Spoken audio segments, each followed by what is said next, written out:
So, Donkey Kong, so...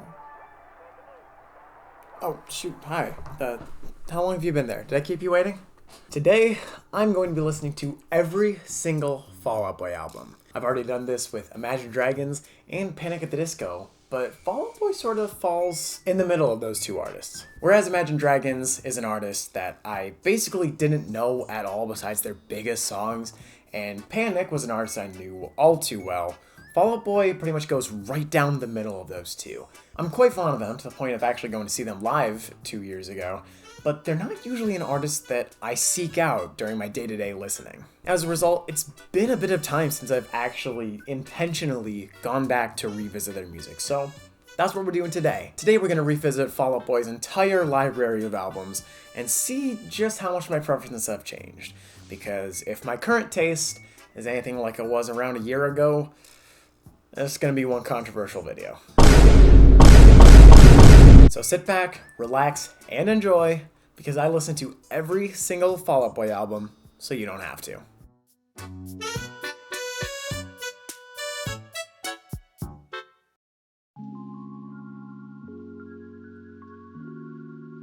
Fall Out Boy's debut record, Take This to Your Grave, came out in May of 2003. I've always heard of this album being held in high regards, but I was never a fan of it. In fact, I very distinctly remember my first experience listening to this album. For those of you who don't know, I listen to a new album every single Monday. It's something that I started doing at the beginning of COVID just as a way to keep myself sane and occupied while the whole world was falling apart. And while it did initially just start as something for me to kind of help pass time, it also led to me discovering and falling in love with a lot of really cool artists that I wouldn't have ventured out to see otherwise. Anyways, at this point, I've been doing my weekly album listens for about 9 months now. It was almost 2021, and I really wanted to make sure I started off the new year on a good note. So I scrolled through everything that I've been thinking about listening to, and I picked one that I only heard good things about. Take This to Your Grave by Fall Out Boy. And I hated it. I really hated it a lot. Now, it's safe to say that it's been a long time since I've given this album a re-listen, and I gotta tell you, having just listened to it, I can't tell you why I hated it so much, because it's really not that bad. If I had to guess, I think a lot of these songs sound kind of similar to one another, and maybe that's where my distaste came from. Looking back on that, it seems like a pretty shallow criticism. Take This to Your Grave has 3 singles on it. Well, okay, so that's what Wikipedia says, but they only list 2. The singles are Grand Theft Autumn and Saturday, which, if you ask me, pretty good. If you want to add one more onto that, there's plenty of options. I think Mick, Chicago, or Dead on Arrival all would have made excellent third choices. Either way, like I said, the ones they picked are good, so can't be too mad. Now, everyone and their mother knows that Grand Theft Autumn is a good song, and honestly, I feel foolish for taking so long to realize that fact. It took seeing Fall Out Boy live to ignite any love or passion for this song, but hearing an entire crowd scream the words, "Where's your boy tonight?" just does something to you, I guess. Saturday, on the other hand, is above and beyond my most listened to song on Take This to Your Grave, the only song that really resonated with me when I first listened to the album. I always forget that Fall Out Boy got its roots from Chicago's hardcore scene, but Saturday is a nice reminder of that history. The screams are tasteful, and the song just slaps. I also love that this song is consistently the song that Fall Out Boy closes every single concert with. It works. I like when artists do that. Mick is also a pretty solid start to the record, if you ask me. Having not listened to this song in probably 4 years, it sounds familiar in a way I can't quite place my finger on at the moment. To be honest though, I'm probably just thinking of a different band that sounds like Fall Out Boy, and not the other way around, like Fall Out Boy sounds like someone else. Yeah, that's it. One song that surprised me, however, was Grenade Jumper. I don't think there's exactly one thing I enjoy about this song. I find the guitar and drum rhythms incredibly catchy. Okay, maybe it is just one thing, but I don't know. It's a good song, it's catchy. Homesick at Space Camp is the only song that I would say that I didn't like on this record, but even then, I don't think it's that bad. The chorus is pretty catchy, but the verses aren't doing much for me. At the end of the day though, it's still a Fall Out Boy song, so it can't be that bad, right?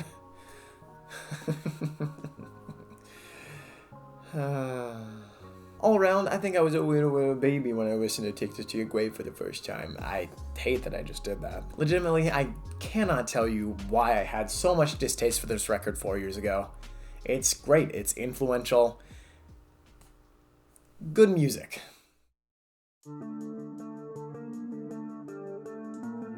From Under the Cork Tree is Fall Out Boy's sophomore album, releasing in May of 2005. I was not fond of this album when I first listened to it. Are you noticing a trend here? Once again, I literally cannot tell you where my distaste for this record stems from. This is also my first time listening to this album in almost 5 years. So there's a lot of opportunity for reform here, so keep that in mind. Overall, I think this record's pacing is a little bit better than it was on Take This to Your Grave. While Lawyer isn't as strong of an opening track as Mick, I think it carries the pacing better through the following tracks. Lawyer to Gin Joints to Dance Dance is a pretty crazy 3-track run if you ask me. And Cork Tree keeps its pacing consistent across its 13 tracks. It's just solid. Of those 13 songs, Cork Tree has 3 singles on it: Sugar We're Going Down, Dance Dance, and 16 Candles. 3 songs, 1 word, perfection. There are few albums out there that have as perfect of a choice of singles to promote the album as Cork Tree, whether that's another Fall Out Boy album or another artist. These 3 songs are so perfect. Sugar We're Going Down is one of those songs that I just feel like is impossible to hate, and if you do hate it, I kind of think you're lying. Now look, I get it. It's been overplayed to hell and back over the last 20 years, but there are far worse songs that get played far more than this song. Dance Dance, on the other hand, hasn't always been my favorite Fall Out Boy song. Now, it's not terrible, but I sort of go through cycles of enjoying this song. I'll get in the mood for it for like a week or so, and then I'll completely forget about its existence for an entire year. My feelings about this song can be best explained by Professor Oak from Pokemon. There's a time and place for everything, but not now. Enough about that, though. Let's talk about some more standout songs on From Under the Cork Tree, because there's a handful that I like. I feel ashamed of myself for sleeping on 16 Candles for as long as I have. Spoiler alert, that feeling will be back pretty soon. This is one of Fall Out Boy's catchiest choruses, if you ask me. And it makes me just want to jump up and down, like Pete once was, yelling at me in a concert, so no complaints there. XO is the final song in the record, making Fall Out Boy 2 for 2 on banger closing tracks. It is pretty solid. Yeah, that's it. Now, we've hit a point where I don't really hate any of the songs on From Under the Cork Tree, but I don't know how much they do for me either. If you watch my Panic video, you'll know that I have some thoughts on Pretty Odd. So let's talk about that for a second. Let's take a quick diversion. Pretty Odd is an incredibly popular record for Panic at the Disco, and for good reason. Brendan Urie's and Ryan Ross's vocals play brilliantly off each other, the songs are written beautifully, and it takes on a daring and impressive stylistic change that paid off incredibly well. And while I thoroughly enjoy several songs on Pretty Odd, most of it just becomes forgettable and it all blends together for me.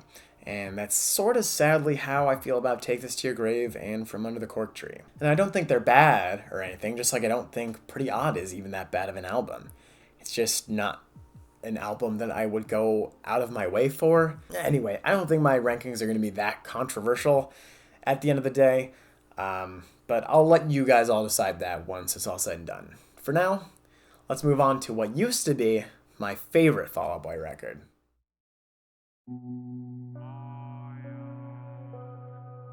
Infinity on High is Fall Out Boy's 3rd record, releasing in February of 2007. Oh my god, this record is a doozy. Up to this point, I think we've listened to good Fall Out Boy records. This is the first one that I would hands down consider a great Fall Out Boy record. Front to back, Infinity has been Fall Out Boy's most consistent record so far, and while I do frequently listen to several songs off of this album, it's been a while since I've actually sat down and done it front to back. Needless to say, I was pretty damn excited for this one. Fall Out Boy keeps stepping up the quality, starting with Thriller. Of anyone to feature on a Fall Out Boy song, Jay-Z was never on my bingo card, but he did also collab with Linkin Park during that decade. Either way, Thriller is the perfect, grandiose way to begin the record, and transitions into Takeover incredibly smoothly. Above and beyond anything though, pacing is this record's biggest strength. Pacing was fine on Take This to Your Grave, and it was better on From Under the Cork Tree, but I really think they perfected it with Infinity on High. The record never drags or feels like a chore to listen to, at least to me, which makes it a pretty pleasant listening experience. Infinity on High consists of 4 singles: The Carpal Tunnel of Love, This Ain't a Scene, Thanks for the Memories, and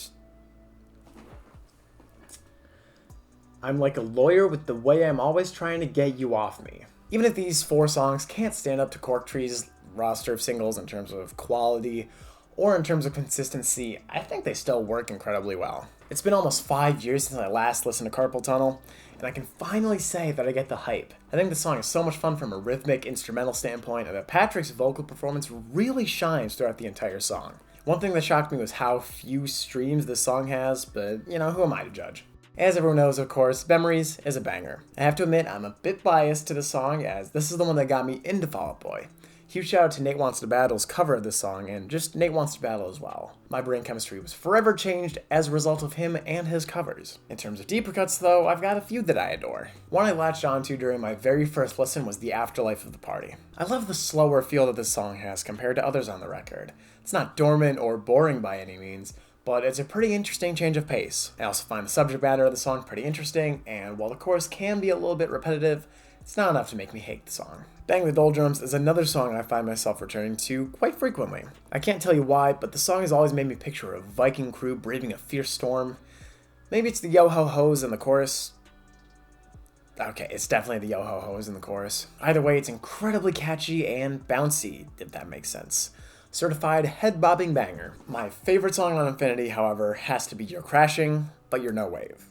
The dissonant guitar intro into Patrick's lower octave verses drive me nuts every single time. The lyrics are also incredible, showcasing some incredibly valid criticism of the US legal system. I'm also lucky enough to have seen this song live. Not to humble brag or anything, but so far I have yet to find a Fall Out Boy song that I hate or actively dislike in any fashion, and Golden continues that trend.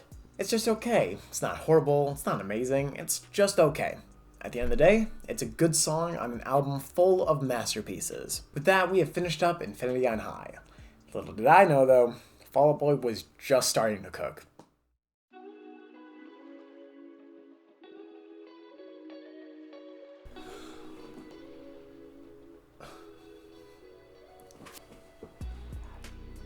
How do you say that? Folie à deux. It's Fall Out Boy's 4th album, releasing in late 2008.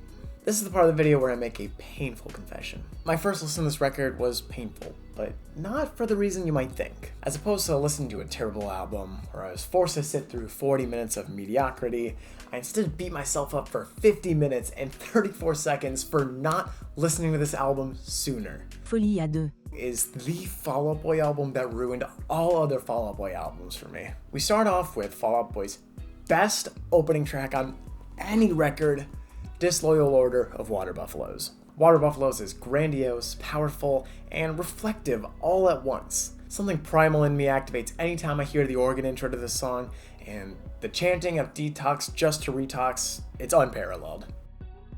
Folie à deux Has 4 singles: I Don't Care, America's Sweethearts, Head First Slide into Cooperstown on a Bad Bet, and What a Catch, Donnie. While I Don't Care is not my favorite single or even favorite Fall Out Boy song, I can't deny that it's an incredibly accessible song.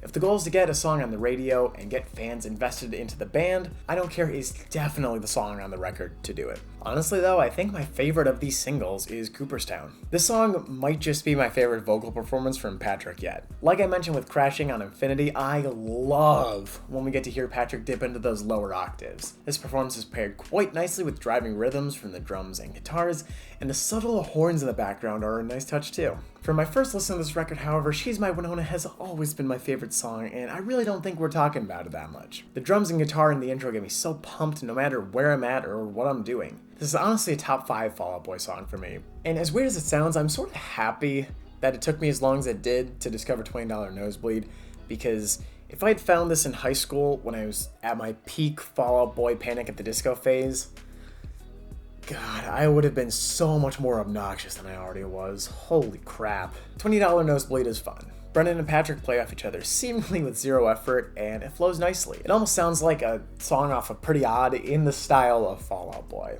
It's good. Not much else to say besides that. What a Catch, Donnie is a song that I slept on until literally writing and recording this video. So far, Fall Out Boy has mostly knocked it out of the park with their slower songs, and this one is no exception. The chorus makes me feel like I just opened the Ark of the Covenant and I'm melting, and the reprisals at the end of the song gave me chills as I was writing the script, unironically, no joke. You may notice a distinct lack of skips when listening to Folie à deux and that would be because there are none. Front to back, this album is perfect. And now, I think I owe you all a YouTuber-style apology.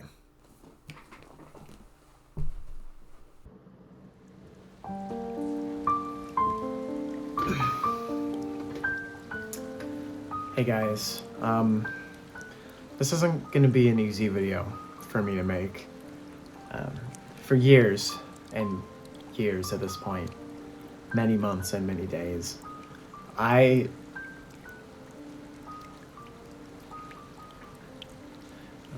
can do this. I can do this. I've slept on Folie à deux. from Fall Out Boy. I'm sorry. I meant no harm by this. I didn't mean for anybody to get hurt. And I just hope that you can find it in your heart to forgive me in this trying time. I'm going to be taking some time. I'm going to be taking some time away from YouTube to get jacked. What the fuck do people do when they apologize? And I just hope that you can accept me and understand that I've changed when I come back. Thank you.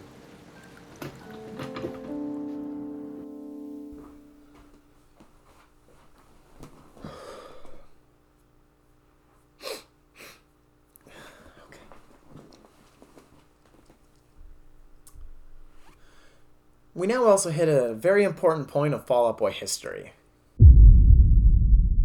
After nearly 10 years as a band, all the members split up and went their own ways to discover their own personal sounds, take care of their own health, and take a hiatus.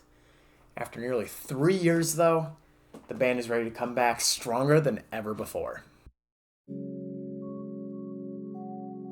When rumors of a Fall Out Boy reunion started to surface in 2013, Pete Wentz was very quick to deny them and squash any rumors of a reunion happening. Until literally the following day. A reunion tour was scheduled, and Save Rock and Roll was slated to release in April of 2013, their first album in almost 5 years. Now, there's an important distinction to make here, depending on who you ask. Folie à Deux and Save Rock and Roll create sort of an imaginary line dividing the discography into old Fall Out Boy and new Fall Out Boy. Most of my friends and people I see online tend to prefer the older stuff. Honestly, I ride the fence a little bit, at least in terms of this album, because I really, really love Save Rock and Roll. Now let's start in an odd spot with Save Rock and Roll, and let's talk about something that I don't think I've really ever honed in on in one of these videos.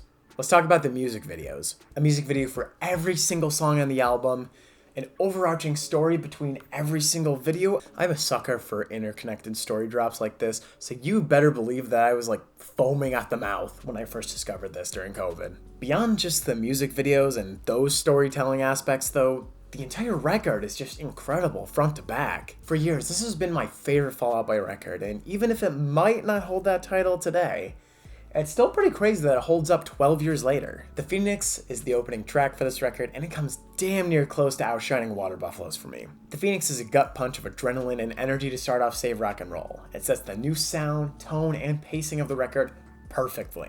Light 'Em Up, The Phoenix, Alone Together, and Young Volcanoes are the 4 singles for this record.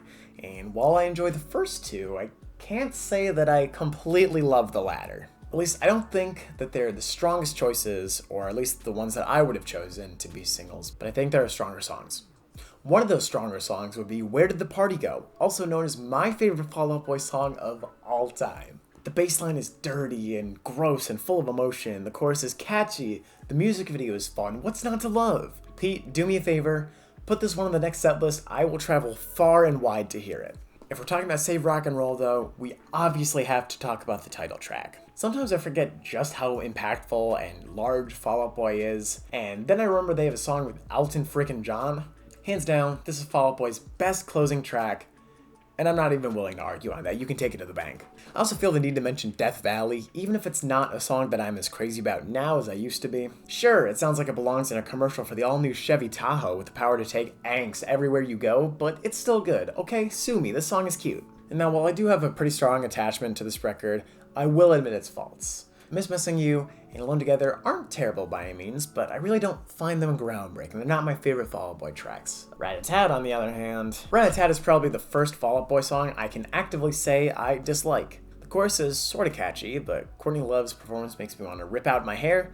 I've tried to enjoy this one, believe me I have, but it's just not for me. Save Rock and Roll is done. Of the new records, this one definitely seems like the least controversial and most agreeable, but things are about to take a bit of a nosedive.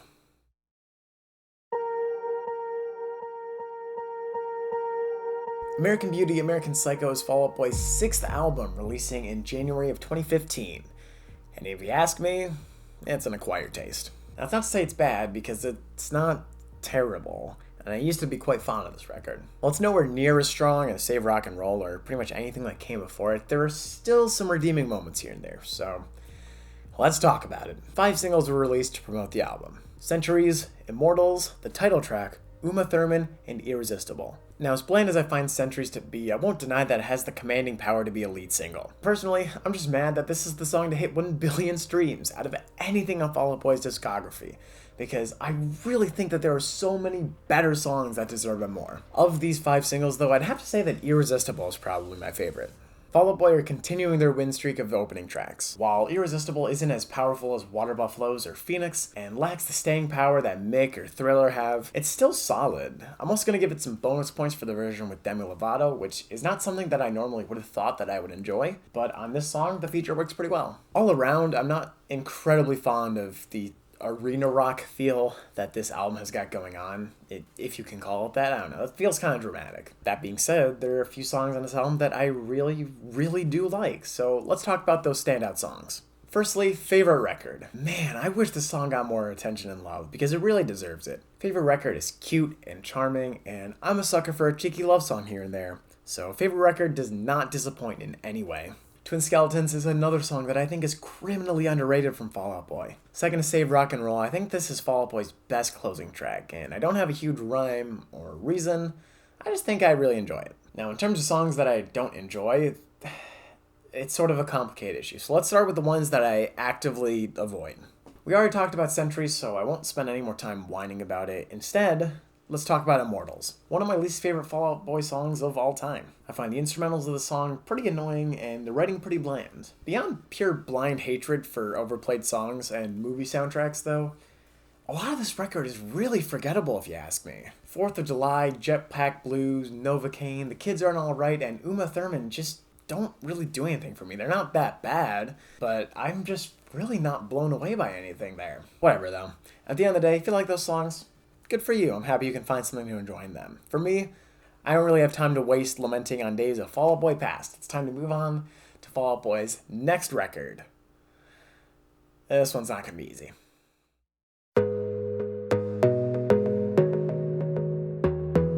Mania, Fall Out Boy's 7th record, released in early 2018. Yeah, this one's not good. Now, look, if you love Mania, if this is your ride or die album, you do you. I'm not one to talk or judge. For me though, outside of a handful of songs here and there, I just really can't go back to this one that much. It all sounds very Imagine Dragons to me, and I don't mean to say that in a bad way, I just mean stylistically I see a lot of similarities. And if you saw my video on Imagine Dragons, you know that's not really my jam. Let's start with the singles, of which there are 5. Young and Menace, Champion, Last of the Real Ones, Hold Me Tight, and Wilson, Expensive Mistakes. If you ask me, these are 5 of the Fall Out Boy songs of all time. Okay. We need to get some positive thoughts into this video or I will develop a hernia. So let's talk about the good moments on Mania, because to give it credit, there's a few splotches here and there. Personally, I'll never understand how Last of the Real Ones wasn't the lead single for this record. It's very apparent to me that this is just the best song on the album. It's commanding, it's powerful, it's energetic, and it stays faithful to Fall Out Boy's new style while actually sounding good. On account of everything that I criticized American Beauty for, I should hate Champion, but the song's kind of a guilty pleasure of mine. Yeah, it's cheesy, it's corny, I don't care. Champion is great, I love it. On more than one occasion, this song has been a hype-up song for me when I'm feeling down or defeated, and while the songwriting is pretty simple, I don't think a song of this caliber really needs to be crazy or complex. Simple isn't necessarily a bad thing. Now, if we're talking about a song that I've slept on, holy crap, how have I not gone back to Heaven's Gate in literally years? Heaven's Gate caught me off guard in probably the best way possible. This is one of my favorite performances from Patrick, and I'm amazed that his vocals haven't really decayed or faltered over the years like the other artists we've talked about in this series. And yeah, I guess it doesn't really sound like a traditional Fall Out Boy song, but I think it would be boring if we just got 13 Take This to Your Graves after it came out. It's cool that Fall Out Boy's sound is evolving, even if the presentation on this album isn't necessarily great. Alright, time for the bad songs.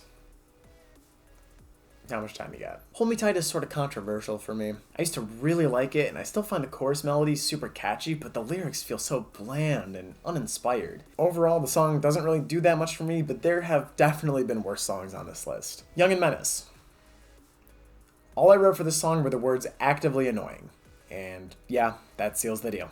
Church is fine. Bishop's Knife Trick, on the other hand, is in the same boat as Church. It's nothing special, but I think that's the problem. This is the final track on Mania. I think it needs to be somewhat special to keep the album memorable. Anyways, we're in the home stretch now. There's no time to lull over that. One album left. And, then we move on. And with that, we are brought to the most recent Fall Out Boy album, So Much for Stardust, which was released in March of 2023. The last time I listened to this album, I was quite harsh on it, but I'm happy to say it's not as bad as I remember. I still don't think it's their strongest. Now, it's safe to say that this album is a huge step up from Mania. This almost sort of feels like a return to form for Fall Out Boy. You can see a lot of influences from their earlier records in these newer songs. Grand string sections, pumping bass lines, and creative lyricism are just a few of the amenities that Fall Out Boy can afford to offer on So Much for Stardust. Stardust consists of 4 singles: Love from the Other Side, Heartbreak Feels So Good, Hold Me Like a Grudge, and the title track. Honestly, a respectable choice, and in my opinion, the most consistent lineup they've had since From Under the Cork Tree. By far, however, the standout of all 4 of these songs has to be Love from the Other Side. God, this is such a hype track to start your first record in over 5 years. The extended intro, strings into bold guitars, and an addictively catchy chorus. You can never make me hate the song, and I hope that this becomes a staple of all of their set lists from now on. Hold Me Like a Grudge is another hot track for me. This feels like it could have been a B-side from Infinity on High, and listening to this song throws me back to 2007. Okay, well, not really, because I was literally in first grade, but it invokes nostalgia, which I think is crazy for a song from 2 years ago to do. If there is any song on this record I slept on, though, it has got to be Heaven, Iowa. Every time they hit the chorus and Patrick yells "Star-crossed lovers," I feel like I'm getting bitch slapped. It's powerful, it's awesome, and there's not much else to say about it. Stardust sort of has the American Beauty problem, where most of the songs on it are really forgettable to me, but they're not even necessarily that bad. I think they're a step up from the American Beauty songs. Except for one. Okay, literally, where did this cover come from? This is crazy. And I guess it's cool having Fall Out Boy recreate the song in their own style, and the original version isn't exactly a lyrical masterpiece, but some of these lyrics are kind of whack. Personally, I think my favorite lyric is World Trade Second Plane, What Else Do I Have to Say? But let me know what yours is down in the comments. I would love to hear it. So Much for Stardust is probably the Fall Out Boy album that I have the least to say about in general. It is pretty middle of the road, if you ask me. So, let's not waste any more time. Let's move into the part that you guys are all waiting for. Now that we've reviewed every single Fall Out Boy album, it's time to rank them. Whereas Imagine Dragons and Panic at the Disco were honestly a really big struggle for me to rank all of the albums, Fall Out Boy's process was really easy. It took me maybe all of 5 minutes. So let's get started. Number 8, Mania.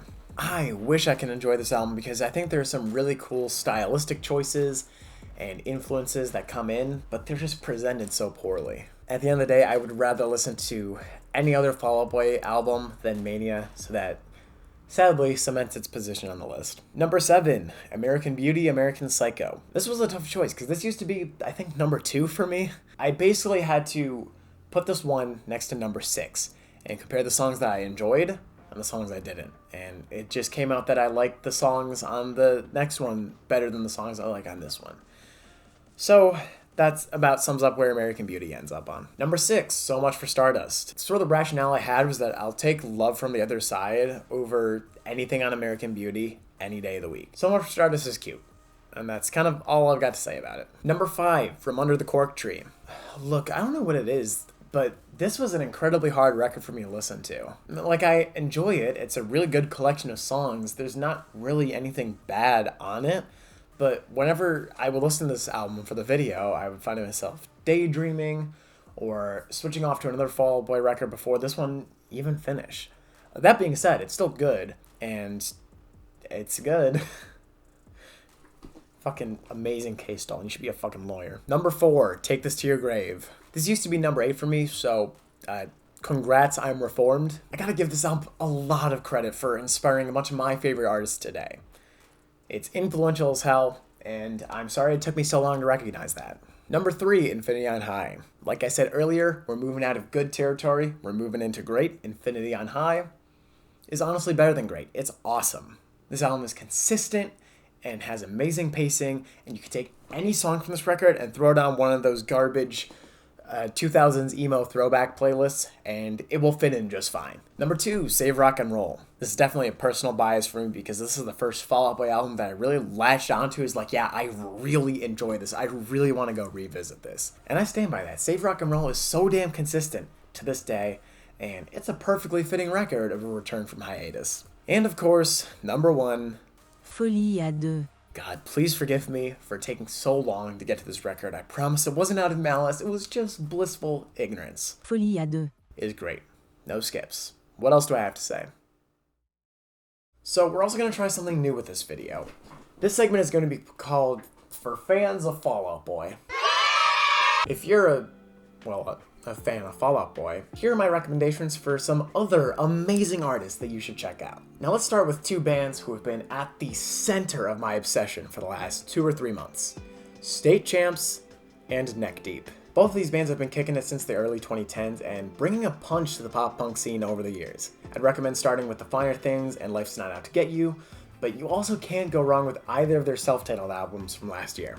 In terms of a smaller artist that I think is going to go really far, we have to talk about Winona Fighter. You are going to want to get on the bandwagon for this band before it leaves because Winona Fighter absolutely kicks ass. Their debut record, My Apologies to the Chef, just came out this month, and so far it's my album of the year. And of course, for a very personal and emotional one, I have to mention With Confidence. My heart was shattered when this band broke up 2 years ago, but they were a crazy influential band from the Australian pop punk scene. I'd recommend starting off with Better Weather or Love or Loathing, but honestly, you really can't go wrong with any of their releases. Now, I don't really know how much I'll continue this segment in future videos because certain artists that I want to review in the future are sort of hard to distinguish similar artists. But if you like it, let me know, and I will do my best to keep it up.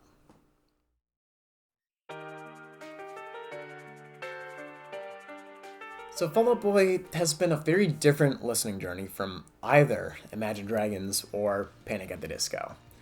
I really feel like I struggled to get as engrossed with this artist as I did for Imagine Dragons or Panic, and I found myself needing to re-listen to some of these albums 6 or 7 times just to compose my thoughts. But I guess that's fair considering I haven't listened to most of them since 2020.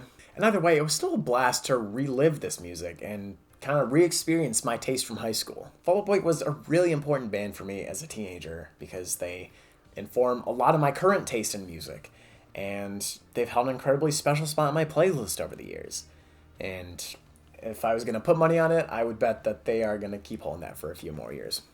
Anyways, that's kind of everything. Thank you for watching this video, and thank you for watching the Panic one too. The huge influx of support and kindness on that project was really inspiring, and I sort of feel awkward because I don't feel like just saying thank you is enough, but I think I've got a better way to show my gratitude. As thanks for all of that support, you guys are going to help me choose the next video in this series. I've selected 4 artists that I am vaguely familiar with at best. Once this video goes up, a post on my community tab is going to go live in which you can vote on which artists you want me to review for the next video of this series, which will come out in April. Whichever artist has the most votes by this date on screen now will be the subject of that video. Now look, I hear what you're saying. Don't, who are the artists? Good question. Here are the artists you get to vote on. AJR, Machine Gun Kelly, Nickelback, the Jonas Brothers. The poll is open now, and it will remain open until this time and date on screen. Go nuts. And also, before we wrap things up, I wanted to clarify two things. One, like I said, this video that you're voting on is going to come out in April, but if you're here exclusively for the music content, don't worry. I'm planning something a little different in a new style in March, so I hope you'll stick around for that and give it a chance, because this is a video I'm very excited to share with you all. Additionally, I've been seeing a lot of requests for this series of which artists I should be covering next. But one artist who sort of has like a flying theme in their band has been requested more than anybody else. And I just want to assure you not to freak out, because boarding for those 21 planes will begin sometime in May. Stay tuned. Thanks for watching.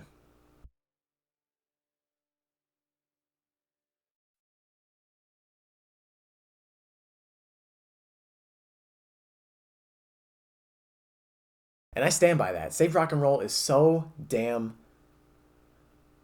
And I stand